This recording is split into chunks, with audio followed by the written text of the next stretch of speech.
Hello everyone, welcome to Brahmi academy. आज का जो हमारा टॉपिक है वो है हमारे सिलेबस की, चाहे वो प्रीलिम्स की बात करें या मेंस की बात करें, उसकी डिकोडिंग करना। अब सिलेबस की डिकोडिंग करने से क्या मतलब है ये अब हम देखेंगे, लेकिन एक चीज मैं आपको शुरू में ही बता दूं, आज का जो हमारा लेक्चर है वो इतना ज्यादा इंपॉर्टेंट है कि आपको 2-3 साल जो है आपके वो वेस्ट होने से बच सकते हैं। कोई भी टीचर ये चीज आपको नहीं बताता है, और शुरुआती दौर में जब आपको पता नहीं होता तो आपके 2-3 साल ऐसे ही खराब हो जाते हैं, क्योंकि आपको पता नहीं होता है क्या पढ़ना है, कैसे पढ़ना है, क्या छोड़ना है, क्या इंपॉर्टेंट है, क्या ज्यादा इंपॉर्टेंट है। और ऐसा करते करते जब आपके 2-3 साल चले जाते हैं, उसके बाद आप बैठ के देखते हैं कि गलती कहाँ हो रही है, प्रीलिम्स तक भी नहीं निकल पा रहा, तो क्या प्रॉब्लम आ रही है, तब आपको ये चीजें समझ में आती हैं। तो आपको मैं शुरू से ही अभी बता रही हूँ कि अभी से आप समझना चालू करिए। जो बिल्कुल फ्रेशर है उनके लिए तो ये बहुत ही ज्यादा इंपॉर्टेंट है कि वो गलती करे ही नहीं, पहली बार में ही उनका एग्जाम क्लियर हो जाए। ठीक है, तो आपको लास्ट तक देखना है बिल्कुल आराम से। इसके पहले मैंने एक लेक्चर आपको बताया जिसमें मैंने बताया कि सिलेबस को आपको कैसे समझना है। उसमें क्या बताया मैंने, प्रीलिम्स का एग्जाम्पल लेके, कि आपका जो प्रीलिम्स का सिलेबस है उसको प्रीवियस ईयर के क्वेश्चंस के साथ देखना है, समझना है। और मैंने उसमें एक चीज बताई कि आपको उसमें से कुछ टॉपिक ऐसे मिलेंगे जो कि इम्पॉर्टेंट ज्यादा है, मतलब कुछ लोगों को ये चीज समझ में नहीं आई। मैं आपको बता दूं कुछ हमें क्या देखना है जो ज्यादा इंपॉर्टेंट है, ये चीज मैंने लिखकर भी बताई थी। देखिए, इंपॉर्टेंट सब है। मैंने आपको ये भी बताया कि यहाँ पे आपको 3 टाइप के बच्चे मिलेंगे जो कि बिल्कुल अभी फ्रेशर हैं, अभी अभी वो तैयारी चालू कर रहे हैं, मैदान में बिल्कुल उतरे ही हैं। कुछ लोगों को टाइम हो गया है, 1 साल या 2 साल टाइम हो गया है, ये कुछ ऐसे लोग भी हैं। और कुछ लोग ऐसे भी हैं जो प्रीलिम्स और मेंस दोनों लिख चुके हैं, मेंस भी लिख चुके हैं। ठीक है, कुछ ऐसे लोग हैं। लास्ट वाला जो लेक्चर था वो इन लोगों को काफी ज्यादा पसंद आया, काफी बच्चों ने सराहना की, और इनको सीधे सीधे वो चीजें समझ में आ गई कि मैं कहने की कोशिश क्या कर रही हूँ। फ्रेशर वाले तो अभी इस कंडीशन में है कि उन्हें जो चीजें समझ में आएंगी वो फॉलो करना चालू कर देंगे कि हाँ ये भी सही लग रहा है, ये भी सही लग रहा है। तो ये अभी इस कंडीशन में है कि वो अभी समझ रहे हैं। ये जो बीच वाले हैं जो कि अभी 1-2 साल बर्बाद कर चुके हैं लेकिन अभी भी नहीं समझे हैं कि उनका प्रीलिम्स क्यों नहीं निकल पा रहा, वैसे बच्चे मुझे बता रहे थे, मतलब उसमें से एक बच्चे ने बोला कि मैम इम्पॉर्टेंट सारे टॉपिक होते हैं, है ना, और मतलब ऐसे आप कैसे बोल सकती हैं कि कुछ इंपॉर्टेंट ज्यादा है या नहीं है। तो देखिए, इसी वजह से आप लोगों का 1-2 साल 3 साल प्रीलिम्स भी नहीं निकल रहा, क्योंकि सिलेबस क्या कह रहा है, एमपीपीएससी चाहता क्या है, कैसे उसका पेपर आता है, आप ये नहीं समझ पा रहे हैं। तो इसमें से मैं मतलब किसी को ऐसे बोलूंगी नहीं, बस आप ये समझने की कोशिश करिए कि जो मैंने बताया है वो आप कैसे आप उसका यूज कर सकते हैं। तो आपको शुरू से ही अपने आप को बिल्कुल राइट ट्रैक में लेकर चलना है कि कुछ भी गलती ना हो। आपको मैं बताऊंगी प्रूफ के साथ, जो कि कोई नहीं बताता है, कि क्या मैं बताने की कोशिश करी थी, कैसे कुछ टॉपिक जो ज्यादा इंपॉर्टेंट है, कैसे आपको समझना है कि पीएससी कैसे पेपर देती है, कैसे क्वेश्चन पूछती है। इसीलिए आप देखेंगे कि कुछ लोगों का प्रीलिम्स 2-3 साल में भी नहीं निकल रहा, कुछ लोग ऐसे हैं जो हर बार प्रीलिम्स निकाल लेते हैं बिना किसी दिक्कत के। ठीक है, अभी हम मेन फोकस करेंगे समझाने पे, और आप देखेंगे लास्ट तक आपको इतनी अच्छी चीजें समझ में आ जाएंगी, और एक एक चीज में जो बता रही हूँ आप जितना अच्छे से उसको इंप्लीमेंट करेंगे अपनी पढ़ाई में, उतना ज्यादा आपको रिजल्ट मिलेगा। सबसे पहले हम बात करते हैं, मैंने आज यहाँ पे इतिहास, जो आपका भारत का इतिहास है, वो टॉपिक उठाया है, प्रीलिम्स वाला। सेम यही आपको मेंस में करना है, सेम यही आपको अलग जो यूनिट्स हैं, चाहे वो प्रीलिम्स की हो चाहे आपके मेंस की हो, उसके लिए अप्लाई करना है। मैंने यहाँ पे एक एग्जाम्पल लिया है किसका, सिर्फ आपके यूनिट 1 का, जो है भारत का इतिहास, हिस्ट्री ऑफ इंडिया। यहाँ पे हम देखेंगे 2024 से लेके 2019 तक का पेपर, प्रीलिम्स का पेपर। ठीक है, प्री का हम पेपर देख रहे हैं, और उसके बाद जो मैं आपको बताने की कोशिश कर रही थी कि इसमें से कैसे ज्यादा इंपॉर्टेंट टॉपिक कौन से हैं। कुछ ऐसे टॉपिक हैं जो आपको मतलब ऐसे याद होना चाहिए कि जितनी बार वहां से क्वेश्चन बने वो आपसे गलत नहीं हो, क्योंकि बहुत सारे बच्चे सिर्फ 2-3 क्वेश्चन से बाहर होते हैं, कोई कोई एक क्वेश्चन से बाहर होता है। तो आप जो भी छोटी छोटी गलतियां हो रही हैं उनको कैसे सुधार सकते हैं, तो मैंने क्या किया है, यहाँ पे हिंदी और इंग्लिश का सिलेबस है, इंग्लिश मीडियम वालों को भी जिससे दिक्कत नहीं हो, लेकिन मैंने यहाँ जो क्वेश्चंस रखे हैं वो सिर्फ हिंदी में रखे हैं, है ना। आप प्रीवियस ईयर के क्वेश्चन उठा के आराम से उसको देख के चले तो आपको समझ में आ जाएगा। वैसे मैं इंग्लिश में भी बताते चलूंगी। यहाँ पे 2024 वाला सबसे पहला क्वेश्चन आपका है, उस हमें देखना क्या है, जैसे हमने बात करी कि यहाँ पे आपके जो ये टॉपिक है, इनमें से जो ये वाला टॉपिक है आपको पता है ये 2024 में ही अभी पहली बार आया है, अभी अभी सिलेबस में ऐड हुआ है, तो इसमें आपको सिर्फ एक ही साल के अभी 24 वाले ही क्वेश्चन मिलेंगे। उसके अलावा जो आपका ये पोर्शन है कला संस्कृति वाला, अगर हम छोड़ दिए यहाँ पे जो ये वाला पोर्शन है सांस्कृतिक विरासत कल्चर वाला पोर्शन अगर छोड़ दें, तो उसके बाद जो ये वाला पोर्शन है आपका ये और ये सब हम 2-3 भागों में डिवाइड करते हैं। मतलब अगर हम इतिहास को नॉर्मली लेके चले, हिस्ट्री को 3 भागों में डिवाइड करते हैं। एक हो गया आपका प्राचीन, प्राचीन मतलब हो गया आपका एंशिएंट। मैं एक ही शब्द बोलूंगी, चाहे मैं प्राचीन बोलूं चाहे मैं एंशिएंट बोलूं, हिंदी या इंग्लिश मीडियम वाले अपने हिसाब से समझते चलेंगे, है ना। प्राचीन मतलब आपका हो गया एंशिएंट, फिर हो गया आपका मध्यकालीन, मध्यकालीन मतलब आपका मिडीवल, और उसके बाद हो गया आपका आधुनिक, आधुनिक, आधुनिक मतलब हो गया आपका मॉडर्न। ठीक है, तो हम मेनली क्या करते हैं, अपने पूरे हिस्ट्री को 3 भागों में डिवाइड करके पढ़ते हैं।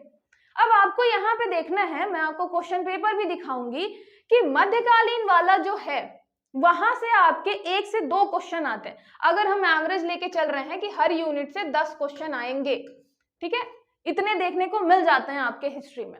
9 से 10 क्वेश्चन मिलते ही मिलते हैं आपको। तो मान लीजिए हम 10 क्वेश्चन लेके चलते हैं कि इतिहास में अगर 10 क्वेश्चन बन रहे हैं, तो ये मान के चलिए कि मध्यकालीन से सबसे कम क्वेश्चन आएंगे। जैसे ऐसा होता है ना कि मध्यकालीन, उसमें भी हमें देखना है कि मध्यकालीन से सबसे कम क्वेश्चन आ रहे हैं, ये हम देखेंगे अभी प्रीवियस ईयर के क्वेश्चन पेपर में कि मध्यकालीन से सबसे कम आ रहे हैं। लेकिन ये भी समझना जरूरी है कि कैसे क्वेश्चन आ रहे हैं आपके मध्यकालीन से, जो मिडिवल वाला पोर्शन है, क्योंकि आप उसी को समझ के ये समझ सकते हैं कि प्रीलिम्स में मध्यकालीन से ऐसे क्वेश्चन बनते हैं। उन क्वेश्चंस को आपको ज्यादा अच्छे तरीके से पढ़ना है, ठीक है। फिर आता है प्राचीन और मॉडर्न, आधुनिक। आधुनिक भारत में, मतलब आधुनिक भारत में आप देखेंगे कि अगर हम प्राचीन और आधुनिक की बात करें तो इन दोनों में से भी आपका आधुनिक जो है वो ज्यादा इंपॉर्टेंट है। मतलब जब आप इतिहास पढ़ेंगे तो अगर मैं बात करूं डिटेलिंग की कि आपको डिटेलिंग ज्यादा कहां पढ़नी है, तो आपको आधुनिक सबसे डिटेल में पढ़ना है और उसका एक एक फैक्ट अच्छे से याद रखना है। अब मैं यहाँ पे बिल्कुल ये नहीं बोल रही हूँ कि मैं आपको एक एक टॉपिक बता दूंगी कि यहीं से क्वेश्चन आएगा और मैं लिख के दूंगी कि बिल्कुल वही क्वेश्चन आएंगे ही, क्योंकि ये पॉसिबल ही नहीं है कि मैं बता दूं कौन कौन से क्वेश्चन बनेंगे। हम यहाँ पे एनालाइज कर रहे हैं, अपनी रणनीति बना रहे हैं, स्ट्रेटेजी बना रहे हैं कि कैसे हमें क्वेश्चन पेपर देखना है, समझना है, फिर सिलेबस से मैच करके चीजें पढ़नी है। यहाँ पे आप देखेंगे कि आधुनिक के जो क्वेश्चन है वो प्राचीन से ज्यादा है। जैसे एग्जाम्पल ले लें, अगर 10 क्वेश्चन है, 10 क्वेश्चन में से 5 क्वेश्चन अगर आधुनिक के हैं, ठीक है, तो 4 क्वेश्चन इसका है और इसका सिर्फ 1 क्वेश्चन है। ये हम एवरेज लेके चल रहे हैं, मतलब इससे थोड़ा कम इंपॉर्टेंट प्राचीन है, प्राचीन से भी कम इंपॉर्टेंट आपका मध्यकालीन है। अब जिनको ये लगता है कि मध्यकालीन वाला मतलब पोर्शन हम छोड़ सकते हैं, तो ऐसा भी नहीं है। वहां से आपको 1 से 2 क्वेश्चन मिलेंगे और कभी कभी इजी क्वेश्चन भी मिल जाते हैं, जरूरी नहीं है हमेशा वहां से टफ क्वेश्चन ही मिले। तो आपको फिर ये समझना है कि क्वेश्चन वहां से कैसे बनते हैं, उसी क्वेश्चंस को, उस टाइप के क्वेश्चंस को आपको अच्छी कमांड बना लेनी है। यहाँ पे हमने बात करी प्राचीन के, जैसे 4 क्वेश्चन आपके बन रहे हैं, आधुनिक के 5 बन रहे हैं। तो आधुनिक का जो भी है, जैसे बात करें यहाँ पे 19वीं और 20वीं शताब्दी में सामाजिक और धार्मिक सुधार आंदोलन, मतलब यहाँ पे हम सोशल और रिलीजियस रिफॉर्म्स मूवमेंट जितने भी हुए हैं उनकी बात कर रहे हैं। तो एक टॉपिक आप देखेंगे सिर्फ यहाँ आंदोलन से ही संबंधित है, सुधार आंदोलन जो हुए हैं, एक टॉपिक पूरा का पूरा यही है। मतलब यहाँ से आपका आधुनिक वाले पोर्शन से एक क्वेश्चन, आपका जो टॉपिक है वो हो गया सुधार वाला, सामाजिक सुधार हो या धार्मिक सुधार हो, सोशल हो या रिलीजियस रिफॉर्म हो, यहाँ से क्वेश्चन बनेगा।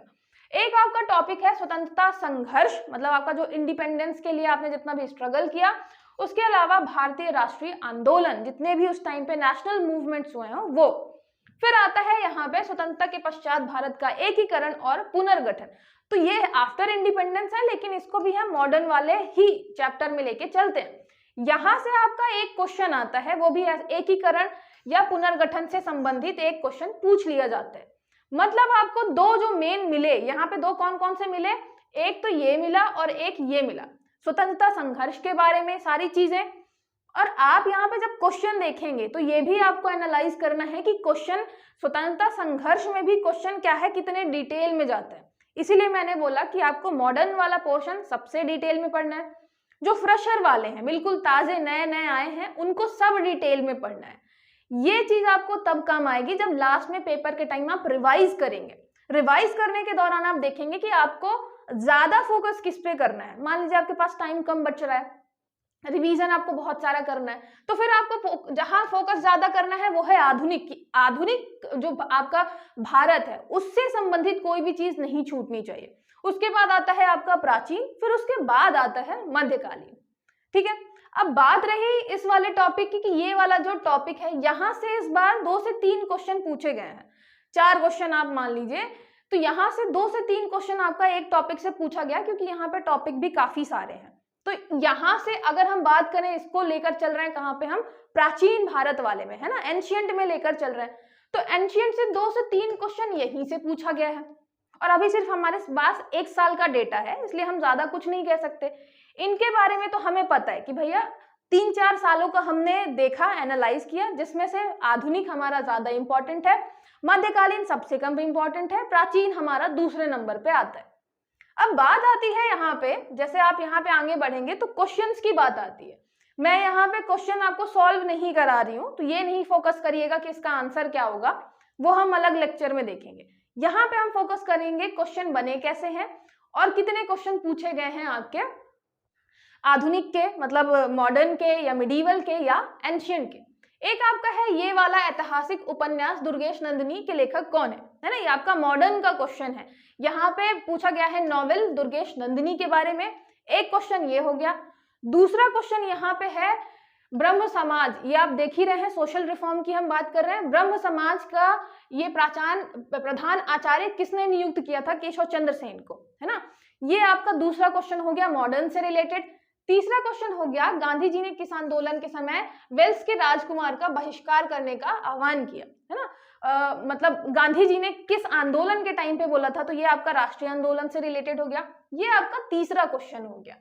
चौथा हो गया के.एम. परिक्कर ने किसके लिए कहा वे आधुनिक भारत के सर्वप्रथम कूटनीतिज्ञ थे, है ना। तो ये किसके लिए कहा था, के.एम. परिक्कर जी ने।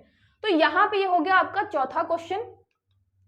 और फिर ये 4 क्वेश्चन आप देख रहे हैं, यहाँ पे एक पनिक्कर जी का हो गया, 2 गांधी जी का, केशव चंद्र सेन 3, और ये हो गया उपन्यास के बारे में 4 क्वेश्चन जो है ये हम 2024 वर्ष का देख रहे हैं ना। इसमें से 4 क्वेश्चन आपको किसके मिल गए, आधुनिक के मिल गए।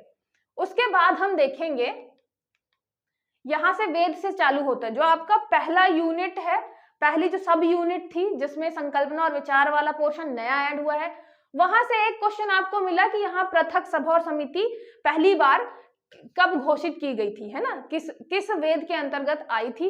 दूसरा क्वेश्चन हो गया कि सबसे अधिक प्राचीन कौन सा है, सबसे आसान क्वेश्चन ये क्वेश्चन दूसरा हो गया।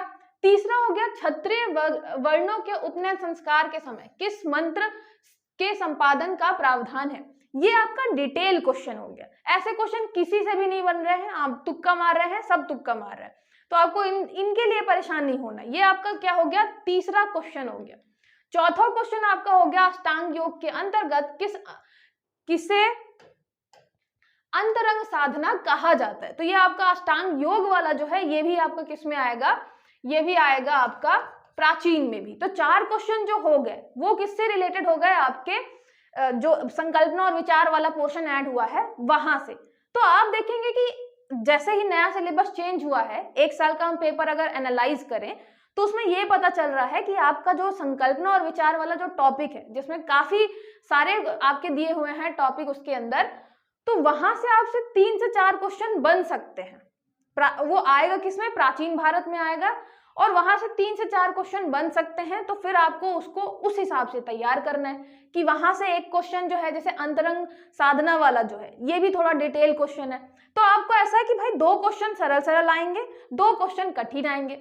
आपको फोकस करना है कि जो क्वेश्चन 2 सरल आ रहे हैं वो किसी भी हालत में गलत नहीं हो, क्योंकि आपको कट ऑफ निकालना होता है। तो 2 क्वेश्चन अगर आप छोड़ भी रहे हैं तो 2 ऐसे क्वेश्चन जो सब सही कर रहे हैं, जो कि सरल हैं, वो आपसे गलत नहीं होना चाहिए। तो फिर आप उसकी तैयारी उस हिसाब से करिए कि भाई पहला जो टॉपिक है काफी इंपॉर्टेंट है, 3 से 4 क्वेश्चन वहां से आ गए इस बार, तो आपको वो टॉपिक एक एक चीज अच्छे से कवर करनी है, डिटेल में कवर करनी है, जिससे अगर कुछ डिटेलिंग भी पूछ रहा है तो वो भी आपसे बन जाए, बेसिक तो बन ही जाए। ठीक है, उसके बाद क्वेश्चन आता है ये मौर्यकालीन का, ये आपका हो गया किसका, प्राचीन का ही है ना। तो ये हो गया आपका 5वां क्वेश्चन। मौर्यकालीन प्रशासनिक व्यवस्था में प्रदेष्टा किस विभाग से संबंधित है? तो डिपार्टमेंट का नाम दिया हुआ है और पूछा हुआ है किस विभाग से, किस डिपार्टमेंट से संबंधित है मौर्यकालीन प्रशासन। तो ये हो गया आपका 5वां क्वेश्चन प्राचीन से। और याद रखिएगा अगर हम अलग करेंगे तो संकल्पना विचार से 4 आए, ये आपका उसके बाद वाला जो टॉपिक है उससे पूछा गया है। फिर यहाँ पे गुहा मंदिरों में सुप्रसिद्ध कैलाश मंदिर कहाँ स्थित है, ये आपका हो गया आर्ट एंड कल्चर वाले से रिलेटेड। तो ये याद रखिए कि एक क्वेश्चन जो है आपका आर्ट एंड कल्चर वाला बनेगा ही बनेगा।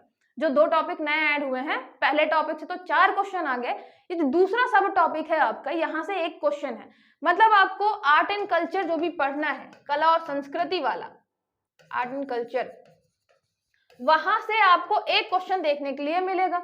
और बेसिक क्वेश्चन है ये, है ना, बहुत ज्यादा टफ क्वेश्चन नहीं है, तो आप उसको बहुत अच्छे से बेसिक से जरूर कवर करें, तो आपसे ये क्वेश्चन गलत नहीं हो, क्योंकि ये क्वेश्चन सब करेंगे। ये क्वेश्चन आप देखेंगे कि यहाँ पे मिडीवल जो है, मतलब आपका जो मध्यकालीन है, मध्यकालीन वाले क्वेश्चन आपको नहीं मिले। इसका ये मतलब नहीं है कि नेक्स्ट बार भी नहीं मिलेंगे, ये हम सिर्फ 2024 की बात करें जिसमें सिलेबस थोड़ा बदला था, तो इसके हिसाब से अभी हमें 4 क्वेश्चन तो पहले वाले ही मिल गए, 1 क्वेश्चन मौर्यकाल से रिलेटेड मिला, 1 क्वेश्चन आपका आर्ट एंड कल्चर वाला मिला कैलाश मंदिर से रिलेटेड, और 4 क्वेश्चन आपको मिल गया किससे रिलेटेड, आपके आधुनिक से रिलेटेड। तो आप देख रहे हैं यहाँ पे मध्यकालीन नहीं है, जो मैंने आपको शुरू में भी बताया कि सबसे इंपॉर्टेंट है आपका आधुनिक, उसके बाद आपका एंशिएंट जो प्राचीन वाला है, उसके बाद मध्यकालीन आता है। 2024 में क्वेश्चन ही नहीं आया मध्यकालीन से रिलेटेड। ठीक है, आर्ट एंड कल्चर का 1 क्वेश्चन जरूर बनता है, तो ये आप जरूर देखते हुए चले। फिर बात करते हैं 2023 की। 2023 के पेपर में अब हम क्या करेंगे, जो टॉपिक आपके पहले नहीं थे, जैसे कि आपका संकल्पना और विचार जो आपका सब टॉपिक है वो पहले नहीं था, तो उसके अलावा हम देखेंगे कि क्वेश्चन कहां कहां से बनते थे। सबसे पहला क्वेश्चन आया यहाँ पे, निम्नलिखित में से कितनी रियासतें 15 फरवरी 1948 को स्वराज संघ में मिलाई गई। अब यहाँ पे आपको देखना है, ये क्या हो गया आपका, जो आधुनिक वाला आधुनिक भारत है उससे रिलेटेड ये 1 क्वेश्चन हो गया आपका। फिर दूसरा हो गया, किस अधिवेशन में कांग्रेस नरम और गरम दल में विभाजित हो गई। मतलब यहाँ पे किसके लिए पूछ रहा है, जो हमारा कांग्रेस का स्प्लिट हुआ था, किस अधिवेशन में हुआ था, तो ये आपका दूसरा क्वेश्चन हो गया। फिर तीसरा हो गया, राष्ट्रीय आंदोलन के प्रथम चरण में कांग्रेस की निम्न में से कौन सी मांग नहीं थी, ये हमारा तीसरा क्वेश्चन हो गया। आप देख रहे हैं 2 कांग्रेस से रिलेटेड है ना, और ये हम किससे रिलेटेड पढ़ रहे हैं, जो हमारा स्वतंत्रता संग्राम नेशनल मूवमेंट हुए थे, जो हमारा पूरा स्ट्रगल था, उससे रिलेटेड क्वेश्चन पूछे गए हैं ये।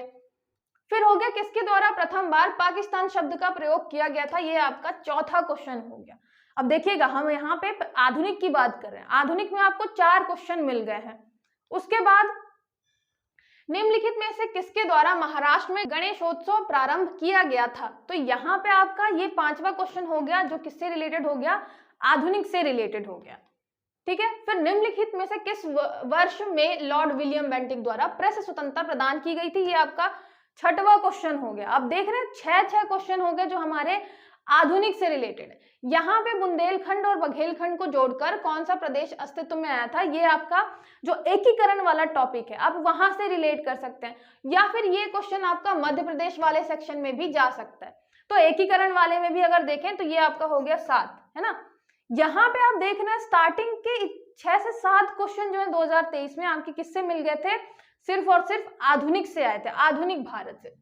फिर यहाँ पे आता है, शकों पर विजय प्रांत चंद्रगुप्त द्वितीय ने निम्न में से किस धातु के सिक्के प्रचलन में लाए, तो यहाँ पे किस धातु के सिक्के चंद्रगुप्त द्वितीय, ये किस में जाएगा, ये आपका जाएगा एंशिएंट में, प्राचीन में, प्राचीन का ये 1 क्वेश्चन हो गया। फिर आर्य मंजूश्री मूलकल्प निम्न से किससे संबंधित है, ये आपका दूसरा क्वेश्चन हो गया। निम्न में से किस वर्ष में नादिर शाह ने भारत पर आक्रमण किया? तो ये आपका किसका हो गया? मिडीवल का। अब मिडीवल का ये हो गया आपका एक क्वेश्चन।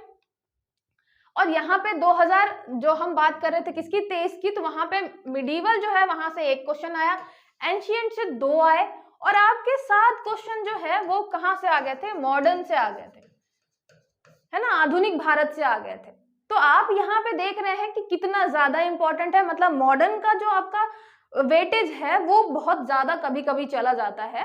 उसके बाद आपका आता है एंशियंट वाला, उसके बाद आता है आपका मध्यकालीन।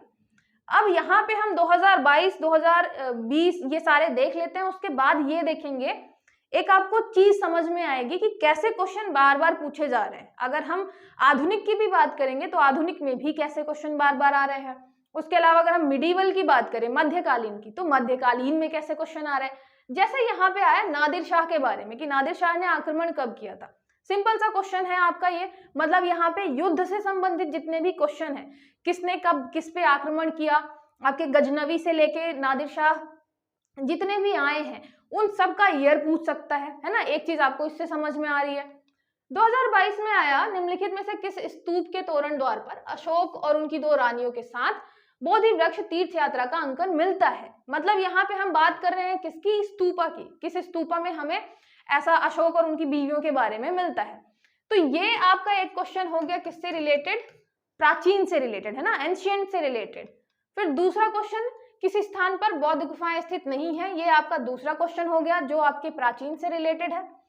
फिर परंपरा के अनुसार अलवर और नैनार जो है इनकी संख्या कितनी है? तो अलवार और नैनार की संख्या, ये आपका तीसरा क्वेश्चन हो गया एंशियंट का।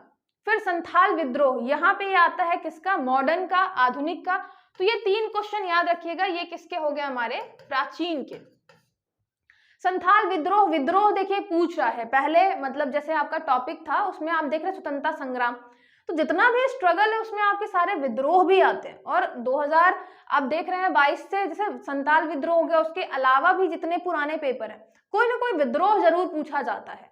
तो यहाँ पे संथाल विद्रोह आया था, तो ये आपका मॉडर्न में क्या हो गया? ये मॉडर्न में ये आपका पहला क्वेश्चन हो गया।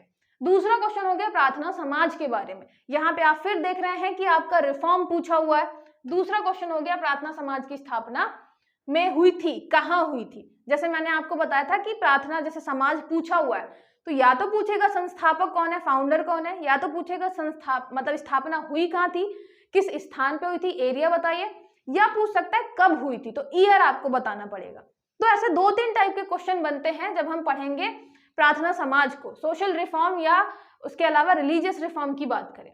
फिर चंपारण सत्याग्रह के दौरान नील की खेती किस नाम से पहचानी जाती थी? तो ये हो गया आपका तीसरा मॉडर्न का क्वेश्चन। ये भी आप देख रहे हैं कि ये जब आप पूरा का पूरा सिनेरियो देखेंगे तो ये सारे इंपॉर्टेंट टॉपिक हैं जो आपको मॉडर्न में पढ़ने होते हैं।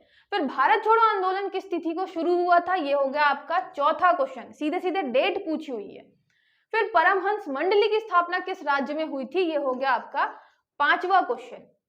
फिर निम्नलिखित में से किस अरब लेखक ने कलचुरी शासक गांगेयदेव एवं उनकी राजधानी त्रिपुरी का वर्णन किया था? ये आपका जाएगा किसमें? मिडीवल में। मिडीवल का ये पहला क्वेश्चन, क्योंकि यहाँ पे आपके मध्यकालीन की बात चल रही है यहाँ पे, ठीक है, तो मध्यकालीन का ये हो गया पहला क्वेश्चन। फिर तहकीके हिंद पुस्तक के बारे में पूछा गया है, और यहाँ पे भी मतलब राइटर का ही पूछा है। अगर इसके पहला वाला भी क्वेश्चन देखेंगे आप तो यहाँ पे अरब लेखक के बारे में ही पूछा गया। दूसरा क्वेश्चन जो है उसमें भी आप देखेंगे कि बुक दी गई है और यहाँ पे लेखक के बारे में ही पूछा गया। तो ये आपका हो गया दूसरा क्वेश्चन किसका? मिडीवल का। फिर विजयनगर साम्राज्य की स्थापना किस वर्ष हुई थी? तो यहाँ पे आप देखेंगे विजयनगर, तो ये आपका किस में जाएगा? 1336, है ना, तो ये भी आपका किस में जाएगा? आपका ये मिडीवल में जाएगा। तो यहाँ पे आप देख रहे हैं स्थापना का साल पूछा हुआ है। फिर आ गया पोथी पढ़ जगमुआ, ये पंडित भैरवकोई, ये किसने लिखा हुआ है ना, किसने लिखा है? तो ये आपका आर्ट एंड कल्चर वाला जो पोर्शन है वहां पे भी आप इसको ले सकते हैं कि वहां पे जितने भी साहित्य लिटरेचर वगैरह से रिलेटेड है वहां पे ये क्वेश्चन आ सकता है। तो एक क्वेश्चन आपका आर्ट एंड कल्चर वाला आता है, आर्ट एंड कल्चर, ठीक है, ये एक क्वेश्चन आपका ये इससे रिलेटेड हो गया। तो आपने देखा कि सबसे ज्यादा जो हम बात करते हैं कि मॉडर्न से सबसे ज्यादा आते हैं, तो यहाँ से 5 क्वेश्चन आए हुए हैं। अब यहाँ पे आप एक चीज देखेंगे कि मिडीवल और प्राचीन जो है दोनों के बराबर ही क्वेश्चन आए हुए हैं। तो कभी कभी मैंने बताया है कि कभी कभी ऐसा हो जाएगा कि आपका जो मिडीवल है और जो आपके ये आपका प्राचीन है वहां से थोड़ा सेम क्वेश्चन आ जाए या ऊपर नीचे आ जाए। लेकिन आप देखेंगे कि ये वाला जो पोर्शन है यहाँ से कैसे क्वेश्चन बन रहे हैं, हमने देखा कि दो क्वेश्चन आए, दोनों किससे रिलेटेड है, बुक से रिलेटेड है। कौन सी बुक किसने लिखी है या किस बुक में किस चीज का वर्णन है। तो ये चीज फिर आपको याद रखनी है कि यहाँ पे मध्यकालीन वाले में अगर बात करें तो जो सबसे इंपॉर्टेंट टॉपिक है वो है बुक्स। आपको जितनी भी अवेलेबल बुक्स हैं, अभी तो हम और बहुत सारे देखेंगे, अभी तो सिर्फ आपका एक यहाँ पे दिख रहा है। मध्यकालीन में आप देखेंगे कि बुक्स के बारे में बार बार क्वेश्चन आया हुआ है, चाहे 2022 की बात करें, 20 की बात करें, 21 की बात करें। तो आप देखेंगे कि मध्यकालीन से एक क्वेश्चन तो बुक से रिलेटेड बनता है कि ये किसकी पुस्तक है, इस पुस्तक में क्या लिखा हुआ है। जैसे था कि किस अरब लेखक ने बताया कि यहाँ पे ऐसा ऐसा था, चचनामा के बारे में पूछा हुआ है। ये आपको फिर क्या करना है, मध्यकालीन में जितनी भी बुक्स हैं उन पे एक बिल्कुल अपनी अच्छी कमांड बना लेनी है, क्योंकि 2-3 सालों के आप जब पेपर देखेंगे तो वहां से क्वेश्चन आपको मिल ही जाएगा। ठीक है, यहाँ पे अभी हम देखेंगे कि जैसे मॉडर्न में भी जैसे क्वेश्चन जो बन रहे हैं तो वो कहाँ से बन रहे हैं। अभी हमने ये देखा कि भाई मॉडर्न वाला जो है उसका वेटेज तो हम देख रहे हैं ज्यादा ही चल रहा है ना। 2021 की बात करें, 2021 में आप देखेंगे राष्ट्रीय अंतरिम सरकार में रियासतों का विभाग किसे दिया गया था। ये आपका मॉडर्न का हो गया क्वेश्चन और ये पहला क्वेश्चन हो गया मॉडर्न का। स्वतंत्रता संग्राम में आप देखेंगे टॉपिक स्टार्टिंग में दो ही हैं, एक तो हमें बताना है फ्रीडम स्ट्रगल वगैरह के बारे में, एक बताना है रिफॉर्म के बारे में। अब जब हम स्ट्रगल के बारे में बताएंगे तो हम बेसिक शुरू से लेकर लास्ट तक चलेंगे, कौन कौन से हमारे जो मेजर इंसिडेंट्स हुए हैं। उसके अलावा आप देखेंगे जैसे ये कांग्रेस के बारे में पूछा हुआ है, अंतरिम सरकार के बारे में पूछा हुआ है। तो यहाँ के टॉपिक फिर आप क्या करेंगे, आप देखेंगे कि यहाँ से क्वेश्चन बनते हैं, उन पे आपकी कमांड अच्छी होनी चाहिए, वो बहुत अच्छे तरीके से याद होनी चाहिए। फिर दूसरा क्वेश्चन जो है वो हो गया कांग्रेस सम्मेलनों को शिक्षित भारतीयों का वार्षिक राष्ट्रीय मेला किसने कहा था। ये आपका दूसरा क्वेश्चन हो गया। आप प्रीवियस ईयर के क्वेश्चन में ये भी देखेंगे कि अगर किसी ने कुछ बोला है, जैसे के.एम. पनिक्कर जी ने बोला था, इसके अलावा यहाँ पे शिक्षित भारतीयों का वार्षिक सम्मेलन ये भी किसी ने बोला है। तो ये एक क्वेश्चन जो आप पिछले 3-4 सालों के पेपर देखेंगे, ये ऐसे कथन वाले भी क्वेश्चन आपको मिल जाएंगे। इससे क्या पता चलता है कि जो कथन वाले क्वेश्चन है, अगर आपको कहीं मिलता है किसी का कथन, तो आपको वो कथन जरूर याद रखना है कि किसने कहा था, क्योंकि पीएससी ऐसे क्वेश्चन पूछ रही है और सिर्फ एक बार नहीं पूछा है, 3-4 बार पूछा हुआ है। तो इससे ये पता चलता है कि ऐसे क्वेश्चन इंपॉर्टेंट है, उसकी दृष्टि में ऐसे क्वेश्चन पूछे जा सकते हैं, है ना। तो ये हो गया आपका कथन वाला एक क्वेश्चन, ये आपका दूसरा क्वेश्चन हो गया। फिर हो गया महात्मा गांधी ने दांडी यात्रा किस आश्रम से प्रारंभ की थी, ये तीसरा क्वेश्चन हो गया। आप देख रहे हैं महात्मा गांधी से रिलेटेड अगर कोई आपका आंदोलन है ना, वो भी जरूर आ रहा है। जैसे दांडी यात्रा महात्मा गांधी जी की, महात्मा गांधी जी की, इसके अलावा जैसे अभी हमें 1-2 और क्वेश्चन मिलेंगे। तो आप देख रहे हैं महात्मा गांधी से रिलेटेड अगर कोई चीज हुई थी वो जरूर पूछी जा रही है। और आपको भी पता है कि हमारे पूरे स्ट्रगल में, फ्रीडम स्ट्रगल में सबसे ज्यादा जो पार्टिसिपेशन है, जो इंपॉर्टेंस है, वो महात्मा गांधी जी का है। तो इनसे रिलेटेड जितनी भी चीजें आपको मिल रही है, गांधी जी ने कब कौन सी चीज बोली, गांधी जी ने कौन सा मतलब जो आंदोलन है वो स्टार्ट किया, गांधी जी कांग्रेस के किस अधिवेशन में प्रेसिडेंट बने थे, ये सारी चीजें आपको याद रखनी है। क्योंकि आपको दिख रहा है गांधी जी जो है वहां से एक क्वेश्चन आता है आधुनिक से। तो आपने सबसे पहले देखा कि जो आपके 3 भाग हैं, जैसे हो गया आपका प्राचीन, फिर मध्यकालीन और फिर उसके बाद हो गया आपका आधुनिक। तो सबसे पहले तो आपने ये समझा कि भाई इन तीनों में से भी आधुनिक आपका ज्यादा इंपॉर्टेंट है ना। और हर एक क्वेश्चन को जमाने में सारे आधुनिक के क्वेश्चन मैंने एक साथ रखे हैं, है ना, मॉडर्न वाले, फिर मध्यकालीन जो है मिडीवल वाले वो एक साथ रखे हैं, उसके अलावा जो आपके प्राचीन वाले हैं वो क्वेश्चन मैंने एक साथ रखे हैं। वो इसीलिए भी रखा है कि आप समझ पाए कि एक जो आपका टॉपिक होता है वहां से कितने क्वेश्चन बन रहे हैं, और इसको जब आगे बढ़ के आप देखेंगे कि बन रहे हैं क्वेश्चन तो कैसे बन रहे हैं। जैसे मैंने बताया मध्यकालीन में बुक्स पूछी जा रही हैं, महात्मा गांधी के बारे में एक क्वेश्चन जरूर आ रहा है, तब आप देखेंगे कि चलो ये वाला जो पोर्शन है आधुनिक भी ज्यादा इंपॉर्टेंट है, उसमें से भी थोड़ा और ज्यादा इंपॉर्टेंट हो गए आपके महात्मा गांधी, यही चीज आपको शुरू से समझनी होती है। जब आप के पास बहुत बड़ा सिलेबस होता है, आपके पास हजारों मटेरियल पड़े होते हैं, उसमें से क्या पढ़ना है क्या छोड़ना है ये जानना जरूरी होता है। इसके लिए आपको बहुत आराम से एक एक चीज एनालाइज करनी होती है। इसीलिए मैंने आपके लिए आसान बनाते हुए ये पीडीएफ पूरा तैयार किया कि आपको समझ में आए कि कैसे आपको प्राचीन, मध्यकालीन और आधुनिक इन तीनों में डिवाइड करके फिर हर एक पोर्शन पे देखना है कि कौन सा टॉपिक जो है वो ज्यादा बार आया है, कौन सा टॉपिक से कैसे क्वेश्चन बन रहे हैं। और ये अभी सिर्फ मैंने इतिहास में किया है। सेम ऐसे ही आप हर एक यूनिट के लिए करेंगे, सेम ऐसे ही आप मेंस के लिए करेंगे। मेंस जब आप कर रहे होंगे तो आप देखेंगे कि कौन से क्वेश्चन आपके 20 वर्ड्स में लिखे जा सकते हैं, कौन से क्वेश्चन आपके 60 वर्ड्स में आते हैं, कौन से क्वेश्चन आपके 200 वर्ड्स में आते हैं। तो छोटा बड़ा उससे बड़ा ऐसे क्वेश्चन जो है आपके जब 4-5 सालों के आप क्वेश्चन पेपर देखेंगे तो आप बहुत अच्छे से समझ पाएंगे कि आपका पीएससी चाहता क्या है, कैसे आपसे क्वेश्चन वो पूछ रहा है। मैंने आपको यही चीज बताई थी कि सेम सिलेबस जो है, मतलब सेम जो टॉपिक हैं वो आपके यूपीएससी में भी है, वो आपके एमपीपीएससी में भी है, लेकिन जो आपके क्वेश्चन पूछे जाते हैं पेपर में यूपीएससी में बिल्कुल अलग पूछे जाते हैं, एमपीपीएससी में बिल्कुल अलग पूछे जाते हैं। जैसे हमने सोशल रिफॉर्म की ही बात करी है ना, सामाजिक जो आपका आंदोलन वगैरह है, तो सामाजिक सुधार आंदोलन आपको यूपीएससी में भी मिलेगा, आपको एमपीपीएससी में भी मिलेगा, लेकिन क्वेश्चन सेम नहीं पूछे जा रहे हैं। इसलिए ये समझना जरूरी है कि पेपर की डिमांड क्या है, आपको पढ़ना कैसे है, क्या पढ़ना है क्या छोड़ना है। ठीक है, ये पीडीएफ आपको मिल जाएगी टेलीग्राम में, तो ब्राह्मी एकेडमी का टेलीग्राम जरूर ज्वाइन कर लीजिएगा। डिस्क्रिप्शन में भी मैं लिंक शेयर कर दूंगी टेलीग्राम की, तो वहां पे आपको ये पीडीएफ मिल जाएगी। ये पीडीएफ मैंने जैसे बनाई है, जैसे मैंने हर एक टॉपिक को अलग अलग कर रखा है, मध्यकालीन सारे क्वेश्चन एक साथ, प्राचीन क्वेश्चन एक साथ, तो ऐसे आपको भी करना है। आप जब और आने वाले टाइम पे अलग अलग यूनिट्स के आप अपने जब नोट्स बनाएंगे, टॉपिक को अलग अलग करेंगे, तो आप भी सेम यही फॉलो करेंगे। ठीक है, यहाँ पे हमारा क्या हो गया था, आपका मॉडर्न का ये तीसरा क्वेश्चन हो गया, दांडी यात्रा के बारे में सिंपल सा क्वेश्चन पूछा हुआ था। फिर आता है यहाँ पे डलहौजी के व्यपगत सिद्धांत के अंतर्गत विलय किया गया प्रथम राज्य कौन सा था। तो आप देख रहे हैं यहाँ पे डलहौजी का जो ये डॉक्ट्रिन ऑफ लैब्स था ये पूछा गया था। तो यहाँ पे जितने भी शुरुआती दौर के आपके क्या हुए हैं, मेन मुद्दे हुए हैं, है ना, स्वतंत्रता आंदोलन के टाइम पे जो शुरुआती दौर में अगर कोई ऐसा आपका वायसराय था या ऐसा कोई गवर्नर जनरल था जिसने कुछ अच्छा काम किया, वहां से क्वेश्चन आ रहा है। तो ये हो गया आपका चौथा क्वेश्चन। और इससे आपको एक चीज पता चल गई कि यहाँ पे या हम वायसराय की बात करें या हम गवर्नर जनरल की बात करें, अगर किसी ने कुछ ऐसा काम किया है जो इम्पोर्टेंट है या उसके कारण कुछ बड़ी चीज हुई थी हमारे इतिहास में, वो जरूर आता है। एक क्वेश्चन आपको मिल गया डॉक्ट्रिन ऑफ लैब्स डलहौजी की, ठीक है, व्यपगत सिद्धांत। फिर आया सिंधु सभ्यता, यहां से चालू हो जाता है आपका क्या, प्राचीन। तो प्राचीन का सिंधु सभ्यता, ये आपका पहला क्वेश्चन हो गया कि वृक्ष की आकृति किस चीज की मिली है मुहर में। फिर मुद्रा राक्षस के रचयिता, आप देखेंगे कि ये आपका क्या है, प्राचीन भारत के बारे में यहाँ पे भी पूछा गया है, बुक के बारे में।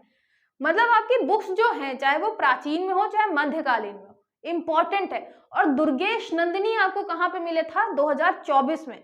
मतलब यहाँ पे चाहे हम प्राचीन की बात करें, चाहे मध्यकालीन की बात करें या चाहे आधुनिक की बात करें, आपकी जितनी भी बुक्स हैं वो सारी इंपॉर्टेंट है। किसका कौन राइटर है वो आपको जरूर पता होना चाहिए। यहाँ पे हमने दुर्गेश नंदिनी 2024 में देख लिया, मध्यकालीन वाले में देख लिया, अभी हमने देखा किसमें, एंशियंट में, प्राचीन में मुद्रा राक्षस पूछा हुआ है। इन तीनों में आपको जो बुक्स वाला पोर्शन है वो बिल्कुल बहुत अच्छे तरीके से पूरा का पूरा याद करना है। ठीक है, ये हो गया आपका दूसरा क्वेश्चन प्राचीन का।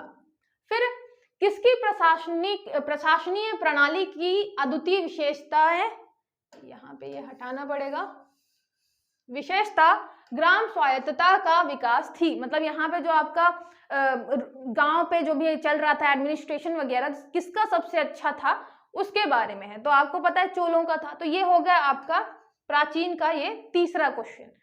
तो यहाँ पे प्रशासनिक व्यवस्था के बारे में पूछा गया, देखा आपने प्रशासनिक व्यवस्था। इसके अलावा मौर्यकालीन का क्या पूछा गया था, एडमिनिस्ट्रेशन के बारे में, कि प्रदेश तक किस डिपार्टमेंट का हेड होता है। तो यहाँ पे आपने देखा कि ये जो प्रशासन एडमिनिस्ट्रेशन वाला पोर्शन है, प्रशासन, यहाँ से भी क्वेश्चन आ सकता है। 2 बार आपने देख लिया, 2 बार आपको क्वेश्चन वहां से मिला है, तो उसको भी आपको अच्छे से पढ़ना है ना। ये मैं आपको ये समझाने की कोशिश कर रही हूँ कि कौन से टॉपिक ऐसे हैं जहां आपको डिटेलिंग में पढ़ना है, जहां से कोई भी क्वेश्चन बनता है वो आपको गलत नहीं करना है, क्योंकि आपको पता नहीं है कैसे क्वेश्चन आते हैं। तो जहां पता है कि ये क्वेश्चन थोड़ा डिटेल में, ये पोर्शन डिटेल में आ सकता है, उस पर आप अपनी कमांड बनाइए। उसके अलावा आपको ऐसे बहुत सारे क्वेश्चन बने मिलेंगे जो कि बिल्कुल आपने सुने भी नहीं होंगे, है ना, वो ऐसे सबको ही मिलेंगे, तो वो क्वेश्चन तो गलत होने के पूरे चांसेस रहते ही हैं। इसलिए आपको उन टॉपिक्स पे अपनी ज्यादा कमांड बनानी है जहां पे आपको पता है कि यहां से क्वेश्चन आते ही आते हैं। ठीक है, ये हो गया तीसरा क्वेश्चन प्राचीन का। एलोरा और एलिफेंटा के स्थल किस काल से संबंधित है? ये आपका आर्ट एंड कल्चर से चला जाएगा, आर्ट एंड कल्चर। और आप देख रहे हैं ये आपका जो संस्कृति वाला पोर्शन है, एक क्वेश्चन आपको हर बार देखने के लिए मिल रहा है, या तो लोकेशन पूछ रहा है कि जैसे कैलाश मंदिर कहाँ पे स्थित है, या तो ये पूछ रहा है कि किस काल से संबंधित है, आपका एलोरा और एलिफेंटा किस काल से संबंधित है, ये पूछ लेगा। तो ये आपको फिर समझने की कोशिश करना है कि जब आप कला और संस्कृति वाला पोर्शन पढ़ेंगे तो उसमें से ये पूछ सकता है कि कहाँ पे स्थित है, या किस काल से रिलेटेड है, या किस राजा ने बनवाया था, है ना, ये सारी चीजें पूछी जा सकती है। तो आपको उस हिसाब से कला और संस्कृति वाला पोर्शन तैयार करना है अपना। फिर ये हो गया आपका किस चंदेल राजा ने महमूद गजनवी का सामना किया था? ये आपका हो गया किसका? मध्यकालीन। ठीक है, मध्यकालीन। इसको चाहे तो आप मध्य प्रदेश वाले पोर्शन में भी ऐड कर सकते हैं, क्योंकि मध्य प्रदेश का क्वेश्चन ये हो सकता है, मध्य प्रदेश इतिहास का, लेकिन ये हिस्ट्री वाले पोर्शन में एक साथ लिखे हुए थे सारे क्वेश्चन, इसलिए मैंने इतिहास के आपके भारत वाले इतिहास में ही कंसीडर कर लिया। तो ये आपका मध्यकालीन का हो गया एक क्वेश्चन। उसके बाद आप देखेंगे रणजीत सिंह का संबंध किस मिसल से था? ये आपका हो गया दूसरा क्वेश्चन। ठीक है, मध्यकालीन का। तो यहाँ पे आप देखेंगे कि यहाँ पे प्राचीन के 3 क्वेश्चन हो गए, इसके 2 हो गए, इसके 4 क्वेश्चन हो गए। फिर आप देख रहे हैं कि मॉडर्न ज्यादा वेटेज रख रहा है, उसके बाद प्राचीन, उसके बाद मध्यकालीन। मध्यकाल में भी आपने देखा कि एक क्वेश्चन तो यही आया, जैसे अगर इसको हटा दें, इसको अगर हटा देंगे, इसको एमपी में मान लेंगे, तब तो ये है कि सिर्फ एक ही क्वेश्चन आया है मध्यकालीन का, है ना। वो भी क्या आया है? रणजीत सिंह के बारे में पूछा है, किस मिसल से संबंधित थे। मतलब आप देख रहे हैं कि सिख वाला जो पोर्शन है वो इंपॉर्टेंट है, चाहे तो गुरुओं के बारे में पूछ लेगा, चाहे तो आप जैसे लास्ट में रणजीत सिंह के बारे में पूछ लिया है। तो ये चीजें आपको पकड़ के चलनी है कि ज्यादा इंपॉर्टेंट क्या है, कहां से ज्यादा क्वेश्चन बनते हैं हर बार। ठीक है, फिर बात करें 2020 की। 2020 में आप देखेंगे यहाँ पे 2020 का ऐसा पेपर था जो कि मेरे ख्याल से सबसे ज्यादा टफ था हिस्ट्री का, क्योंकि वहां पे कथन वाले जो क्वेश्चन है वो सबसे ज्यादा कठिन आ गए थे, और 3 क्वेश्चन आ गए थे लगातार। जैसे एक ये क्वेश्चन था कि 19वीं शताब्दी के समय में भारतीय राष्ट्रवाद भ्रूणावस्था में था, इस तथ्य को मानने वाले इतिहासकार कौन थे। उसके बाद एक आपका क्वेश्चन था 1857 की क्रांति, 1857 में लंदन में प्रकाशित होने वाले समाचार पत्र टाइम्स के संवाददाता कौन थे, जिन्होंने लिखा उत्तरी भारत में गोरे आदमी की गाड़ी को कोई भी मित्रतापूर्ण दृष्टि से नहीं देखता था। तो ये एक पोर्शन हो गया। एक हो गया आपका आत्मनिर्भर समाज व्यवस्था का वर्णन करते हुए किसने कहा भारत की ग्राम व्यवस्था छोटे छोटे गणतंत्र है। ये 3 आपके कथन थे, और तीनों ऐसे कथन थे जो किसी ने कभी पढ़े नहीं होंगे ऐसे, है ना। तो ये क्वेश्चन पेपर जो आपका था 2020 वाला थोड़ा टफ था। फिर रियासतों के शासकों के विशेष अधिकारों और प्रिवी पर्स को समाप्त कब किए गए थे? ये आप वैसे भी पॉलिटी वाले सेक्शन में पढ़ते हैं ना, अमेंडमेंट हुआ था क्योंकि उसके लिए। तो यहाँ पे आपको ये बताना है कब हुआ था। तो ये आपका किसका हो गया? ये मॉडर्न का हो गया। शुरू के 3 क्वेश्चन जो थे वो भी मॉडर्न के ही थे, आधुनिक के ही थे। तो ये 4 क्वेश्चन आपका मॉडर्न हो गया। आदि ब्रह्म समाज, आप फिर देख रहे हैं कि यहाँ पे रिफॉर्म के बारे में पूछा गया है। स्थापना किसने की थी? तो 3 ही क्वेश्चन बन रहे हैं, किसने की थी, स्थापना कब हुई थी, और स्थापना कहाँ हुई थी। 3 क्वेश्चन बन रहे हैं, है ना। किसने की थी, और कब की थी, और कहाँ की थी। तो आपको ये 3 चीजें लेकर चलनी है जब आप रिफॉर्म्स के बारे में पढ़ेंगे, चाहे वो रिलीजियस रिफॉर्म हो, चाहे वो आपका सोशल रिफॉर्म हो। तो ये आपके 4, ये आपका ये 5वां क्वेश्चन हो गया रिफॉर्म से संबंधित। फिर बिंदुसार के बारे में आ गया, ये आपका चला गया किसमें? प्राचीन वाले में। बिंदुसार के शासनकाल में अशोक ने अवंती महाजनपद जीतकर मौर्य साम्राज्य में मिला दिया था। इसका उल्लेख किस ग्रंथ में मिलता है? उसके बाद एक क्वेश्चन हो गया ये किसका? आपका यहाँ पे प्राचीन का।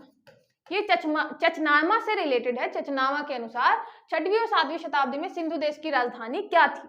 तो इन्होंने अपनी बुक्स में लिखा होगा, है ना, जो उन्होंने बुक लिखी है वहां पे लिखा होगा। फिर आप देख रहे हैं कि इनके बुक के बारे में पूछा गया है ना, बुक में जो भी छोटी छोटी चीजें लिखी हुई थी उसके बारे में पूछा गया है। तो यहाँ पे आपको याद रखना है कि मध्यकालीन में ये आपका पोर्शन किसका है, मध्यकालीन, मिडीवल वाला है। मध्यकालीन में बुक्स से रिलेटेड या बुक्स में जो लिखा है कुछ इंपॉर्टेंट, उससे रिलेटेड क्वेश्चन आपके बनते हैं। फिर हो गया आपका मुगल कालीन ग्रंथ। अब यहाँ पे देखिए ये सीधे सीधे पूछा गया है क्वेश्चन, मासिर ए आलमगीरी किसकी रचना है। फिर एक बुक पूछी गई है, बुक का मतलब पूछा गया है रचना किसकी है, रचनाकार कौन है, राइटर कौन है। तो ये क्वेश्चन मध्यकालीन का, मतलब मध्यकालीन में आपकी पुस्तकें बहुत इंपॉर्टेंट है, पूछी गई हैं, प्राचीन में भी पूछी गई हैं, आपके आधुनिक काल में भी, लेकिन मध्यकालीन में तो आपके बहुत ही ज्यादा इंपॉर्टेंट है। आप देखेंगे 2020 में, 2021 में, 2022 में आपको बुक्स जरूर मिल रही हैं मध्यकालीन से रिलेटेड। फिर यहाँ पे मध्यकालीन भारतीय इतिहास में पनही या उपाना का उल्लेख किस संदर्भ में मिलता है। ये आपके जो बघेलखंड और बुंदेलखंड वाले थे इनको फायदा मिल गया था इस पे, मतलब ये टॉपिक जो है इसमें, क्योंकि पनही उनको पता है क्या होती है और जो दूसरे मालवा वगैरह साइड वाले हैं उनको नहीं पता है, ये यहाँ पे मिल गया था इनको प्रॉफिट। तो आज हमने 2019 वाला भी नहीं देखते हैं, अभी इतना ही मैं आपको समझा दे रही हूं। आपको क्या करना है, आपको जैसे मैंने अभी किसके लिए किया, हिस्ट्री के लिए किया है ना, जैसे हमने हिस्ट्री के लिए किया, आपको ऐसे ही सारी यूनिट्स के लिए करना है। जितनी भी आपकी 9 यूनिट बच रही हैं सारी यूनिट्स के लिए करना है। सेम ऐसे ही आपको मेंस के लिए भी करना है। मेंस के लिए करना है हर एक पेपर में आप एनालाइज करेंगे आपका सिलेबस प्लस प्रीवियस ईयर के जो क्वेश्चंस हैं, ये दोनों कैसे रिलेटेड है, आप जो पढ़ रहे हैं उससे क्वेश्चन बनता कैसे है। आप क्या पढ़ेंगे, जो आपके सिलेबस में दिया होगा, और सिलेबस में जो दिया होगा वो आप पढ़ेंगे, लेकिन वहां से क्वेश्चन कैसे बनते हैं वो आपको पता चलेगा प्रीवियस ईयर के क्वेश्चन से। अभी हमने ये जाना कि जो आपका तीनों सेक्शन है, तीनों सेक्शन में भी ज्यादा इंपॉर्टेंट कौन है, तो आपको कमांड ज्यादा कहाँ पे बनानी है। उसके अलावा अगर हम मिडीवल की बात करें तो वहां क्वेश्चन बनते कैसे हैं, अगर हम प्राचीन की बात करें तो वहां क्वेश्चन कैसे बनते हैं, अगर हम बात करें जैसे प्राचीन में मैंने बताया प्रशासन से रिलेटेड क्वेश्चन आपको 4 सालों में 2 क्वेश्चन आपको मिल गए, ज्यादा इंपॉर्टेंट है। उसके अलावा अगर बात करें मध्यकालीन में, आपको 4 सालों में 3 बार तो बुक्स मिल गई मध्यकालीन में, वो बहुत ज्यादा इंपॉर्टेंट है। आधुनिक की बात करें, आधुनिक में 4 सालों में आपको चारों बार मिला है कि किसी न किसी रिफॉर्म्स के बारे में पूछा गया, चाहे वो सोशल रिफॉर्म हो चाहे आपका रिलीजियस रिफॉर्म हो। आदि ब्रह्म समाज की बात करें, या हम आपके जैसे बहुत सारे हैं कि केशव चंद्र सेन को किसने बनाया था ब्रह्म समाज का हेड, ब्रह्म समाज हो गया, आदि ब्रह्म समाज हो गया, प्रार्थना समाज के बारे में आया था। तो ये सारी चीजें आपको समझनी है। मैं बहुत लंबा लेक्चर नहीं खींच सकती हूँ, इसलिए मैं यहीं पे आपको समझाने की कोशिश कर रही हूँ कि मेन चीज मैंने आपको बता दी है। आपको क्या करना है, अभी जो बिल्कुल फ्रेशर हैं उनको अभी एक बार पूरा देखना है, उसके बाद अपने सब्जेक्ट तैयार करने हैं, उसके बाद फिर ये वीडियो देखना है, तो और ज्यादा अच्छे तरीके से आप समझ पाएंगे कि मैं क्या बताने की कोशिश कर रही हूँ। आई होप आपको सारी चीजें अच्छे समझ में आई होंगी जो मैंने बताने की कोशिश की है। अगले लेक्चर में हम क्या करेंगे, हम और थोड़ा डिटेलिंग में जाएंगे और ये देखेंगे कि आपको प्राचीन में भी हर बार कैसे क्वेश्चन मिल रहे हैं, तो वो पोर्शन आपको अच्छे से कवर करना है। उसके अलावा हम ये भी देखेंगे कि एनसीईआरटी कैसे पढ़नी चाहिए, लुसेंट कैसे पढ़ना चाहिए, लुसेंट में जो हम फैक्ट पढ़ रहे हैं वो भी कैसे याद करने चाहिए, क्योंकि इतने सारे फैक्ट एक साथ याद नहीं होते। ठीक है, कोई भी डाउट है आप कॉल मैसेज कमेंट करके पूछ सकते हैं। मिलते हैं नेक्स्ट लेक्चर में।